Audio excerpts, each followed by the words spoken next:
Hey everybody, Congressman Mark Green. It's Whiteboard Wednesday, and this week we're talking about how Mayorkas created the crisis, the border crisis.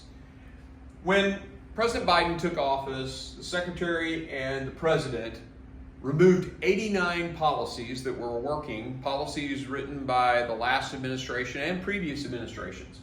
And essentially what they did was create and reinstate catch and release. If you come to the United States, you're going to get released into the country, regardless of where you come from or what your claims are. They also allowed the cooperative agreements between our country and other countries where we can return people to those countries expire. And so the ICE folks can't even send people home if they wanted to. And of course, they immediately said, regardless of the court findings in the asylum process, so even if a court says this person doesn't qualify, there are like over 1 million deportation orders for people who don't meet the criteria, they immediately said, nope, we're not deporting.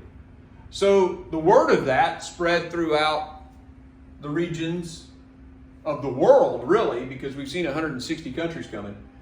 And the migrants began to test the system. And if you look at the numbers, when the president came in, they just slowly start going up and then very rapidly go up.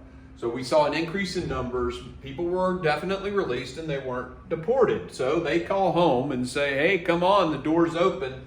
And the mass waves of people started coming. Well, at the same time, the president initiated legal battles to try to end Title 42, which was a tool in Customs and Border Patrol's toolbox where they could actually send people home. They did everything they could to fight that. Again, telegraphing back to people that, hey, if you come, we're going to find a way to get you into our country. Well, the cartels saw this as an opportunity. They changed their strategy, and we've talked about this before, where they began to overwhelm Customs and Border Patrol at the crossing sites, neutralizing them, and then they would move the drugs and the other folks that they didn't want to get caught by CBP around the crossing sites. They used social media, they recruited migrants. They've actually collected $13 billion a year from these individuals, increasing that mass wave of people coming in. We've already had 5 million encounters at our southwest border in just 2 years and a few months. Well, now we know that the legal battle has been won by the president. Title 42 is gone, and millions more people are coming. Estimates say that in the next 2 years, 7 million more people coming. And you see it now on our border with El Paso and Brownsville. These cities are just overwhelmed. Well, the other thing that, this change in strategy by the cartels have allowed them to do is massive increases in fentanyl in the U.S. They've made $16 billion a year on that.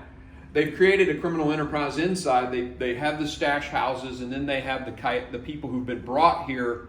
They'll actually, in one case, we have a story of a mother whose child was held by the cartels inside the United States until she actually executed some criminal behavior on behalf. So they've basically created criminal enterprises inside the United States, expanded their criminal enterprises inside the U.S.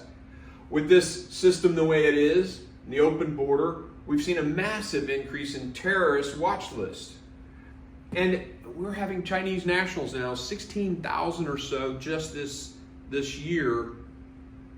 And according to our Border Patrol agents, many of them have associations with the People's Liberation Army, and they're being released into the United States. That should concern all of us. The conclusion here, how did Mayorkas do it? Well, they got rid of the incentives. People flooded in. It facilitated the cartels changing their strategy to do human trafficking and increase the drugs in our country, which is killing Americans' #1 cause now of death, 18 to 40 years old. Terrorist watch list increases. How many of the 1.5 million gotaways are there that were terrorists, criminals, rapists, murderers?